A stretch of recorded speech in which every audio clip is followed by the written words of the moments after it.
Let's watch them at the same time. Can we do that? Look at this stable guy compared to this guy. All right, let's check it out. I should just be able to play. Spacebar. I like that hair. Sweet dreads. Oh, tabernacle stall? I'm into this already.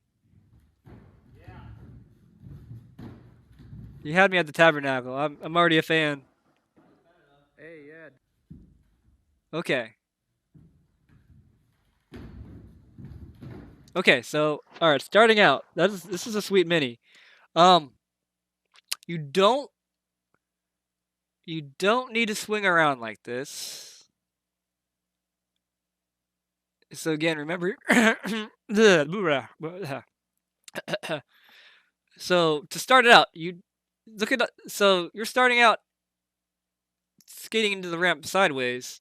So as we talked about with trajectory, you're already pushing yourself out this way a little bit by coming in from here.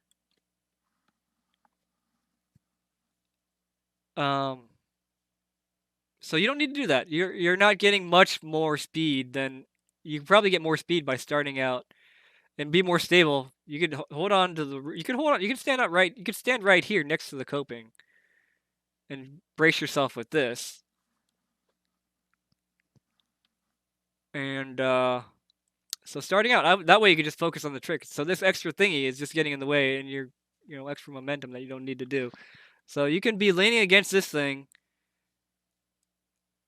and you already know how to jump into the ramp. Just jump into the ramp from starting right here. You're not getting much speed at all by coming in like this. It feels cool though, I'll admit that. But to make this easier, wear Snuggie? Oh, for sure.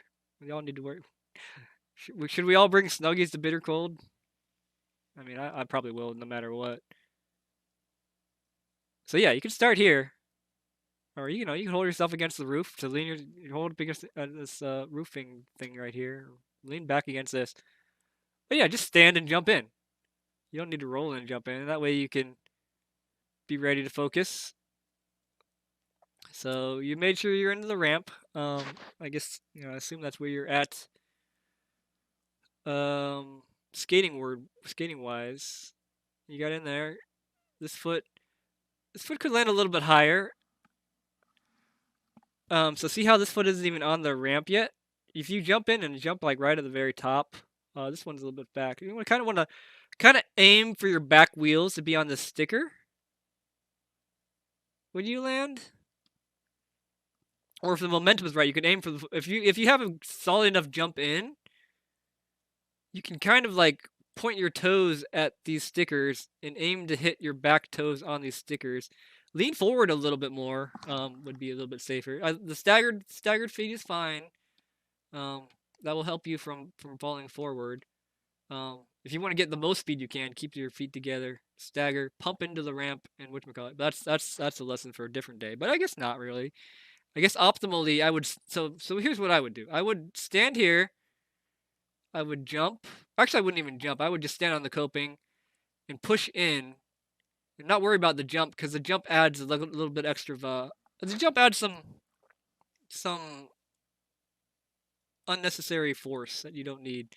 So you could stand in here. You could hold on to this. You could just have your hand here and then lean forward, stand on the coping, and push in. That way it'll be easier to spot, and that way your foot isn't landing until right here. And that will give you. This will give you. So you're losing a lot of speed. Well, for Team Snuggies, hell yeah, let's go. So yeah, ride this ramp out. Get the speed from the ramp. Don't get the speed from trying to jump in and hitting missing the whatchamacallit. Stand. But when you drop in here, is when you start bending your legs. And bend your legs with the transition. Bend your knees. Squat down a little bit. Open the hips. Bend the ankles. Get that forward flex going. Lean forward. Bend the knees, and that will give you speed, control, and stability all in one. And put you straight. And see, you're coming into this. And then left foot your body's back a little bit behind, and then left foot is shooting forward. You can just do this a little simply. It's a decent ride up, but you could ride so you get a little. Try to get a little bit more speed. So for minis, I like to. I think the key to making mini easier for me is making sure you learn how to ride the ramp and get the speed, so you can just coast up to the ramp. So see your foot has left the ramp already at this point. Whereas I'd say try to coast up to the ramp, and then ride up to the ramp, and then as you're riding up to the ramp, you roll up and you put your feet on here instead of jumping. Like this jump motion makes it just significantly harder to stall on the coping or grind the coping for that matter, because you have this extra force, this upward momentum force that you're gonna have to counteract when you land. So you stand up here, and now your balance is going up, the arm is shooting up because you don't have the speed, so you have to make up for the speed by jumping. And like trying to balance this is gonna be hard, and this is gonna want to push you into the wall. Whereas you just ride up to it, you can just set your foot up there and stand basically. So the easier you can get from this point to this point by riding the ramp, um, should make this, you know, it eventually can make it really like trivial essentially. Um, so the step I would take would be not even worrying about the stall, but getting up to the ramp by rolling alone and not even jumping. Um, which is my real advice for mini ramp is and mini ramp transitions and coping is right up to it, and then just smoothly set on there instead of trying to jump.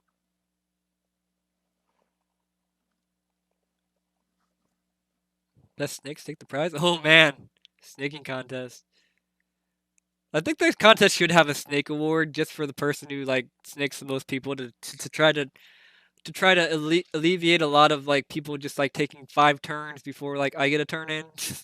I'm like, Jesus Christ, you went like 2 times already before I got my trick.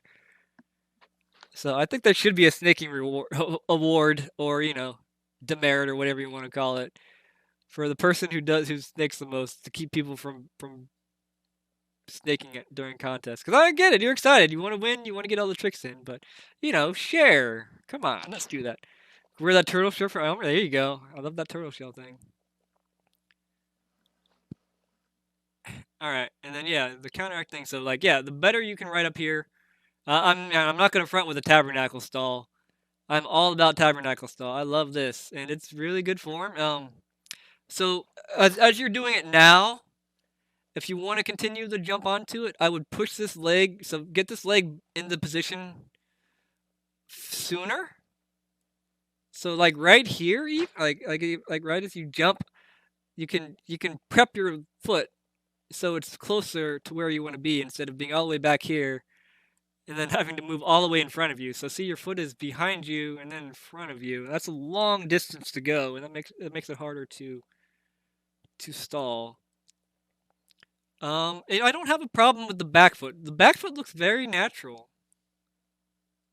I so see. I think if you had look at that back foot just got in there and knew where it wants to go. And so if everything could be like this back foot, just try to channel how this back foot moved, and that will help a lot. And you stand up. See, standing up to counteract the jump. Whereas you can keep the knees bent. If you ride up it, you can keep the knees bent. Keep the knees bent. Stop on it, and then you'll be down. And then see how hard it is to balance being this high up. Being this standing up this high. It makes it significantly harder to balance. So the lower you can get this, knees bent, squats. The eyes are good. You're looking at the coping. You have to look this, you have to bring it back because the whole body's moving back. Then you're looking where you want to go. It's fine. So eyes are good. Arms are just You know, that's necessary because of the weight. Again, see this arm movement is is what's, you know, it's what shows you're struggling, I suppose. I think, like, if you watch somebody who you would consider steezy, like, watch their arms and see how little they need to use their arms to maneuver themselves. So this one, see, you're throwing your arm up in order to get yourself up and around to the ramp. But if you use your knees and the speed of the ramp and by pumping the ramp, and then you could actually be turning more since you're doing a backside stall. Yeah, you could actually be turning more at this point. See, like, you could be like right here a little bit earlier, so you're almost looking backwards by the time you hit the by the time you hit the coping instead of hitting the coping and then spinning around backwards. So if you could already, the closer you can get into the position you want to be in, like say for the stall, by before you get to that position, I feel like that can make this considerably easier.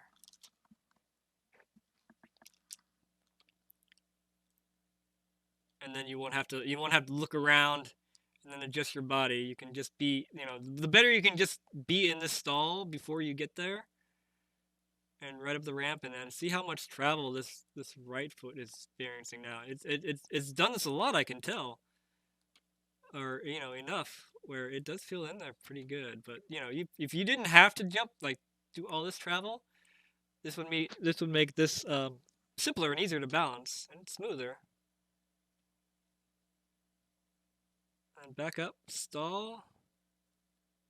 This was a lack of speed, I feel like, but it was still very well. And then arms, not so bad. Right, your right was necessary for balance. But yeah, I would say a good trick to the two thumbs up. See, that's enjoying it though. So, like, I can tell that you're ready to do that again. Like, let's do it again. Let's do it better. Let's do it again. Let's do it better. Let's do it again. Let's do it better.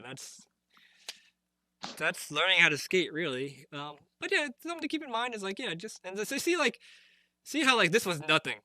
Like, see how, like, low to the ground, low impact. Like, fine, this is gonna hurt. But when you're up like this and you fell into the deck, that's not gonna feel good when you're all the way up here. But if you're low like this, you fall like that, it's like, all right, cool, thumbs up. So again, that's why I say, like, stay low if you can. Keep things low as possible and alleviate impact and things and forces that you don't need to balance against. So yeah, eliminate upper forces is a good way. I know I repeat myself a lot. It was either jump or die rolling backwards on that last stall. Yeah. Which one? Yeah. But yeah, I mean, this is fine. Like, this is a good this is a good this is a decent example of how to fall. Like, see, like, okay, I'm going up here. I'm gonna slow myself down with this foot. This foot's already grounded, and it's absorbing a lot of impact being on the coping. Um, Knees bent. Hit the butt.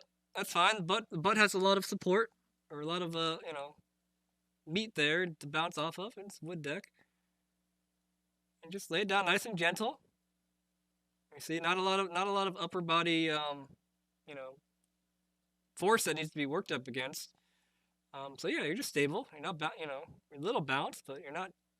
It just stops, and you're done. So I think that was very well executed, safe. Sit down. Okay.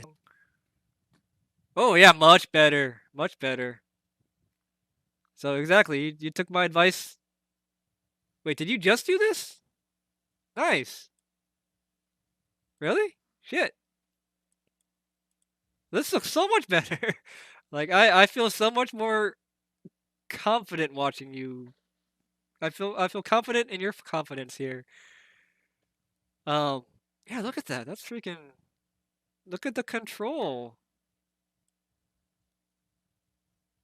But yeah, freaking. That's the way to do it. Roll right up there.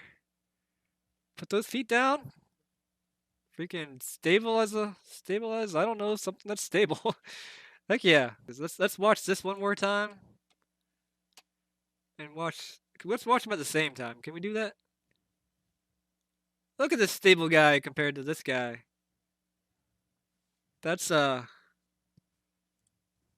yeah, so more of this, less of this, and skating will be easier and you'll get hurt less, I feel like.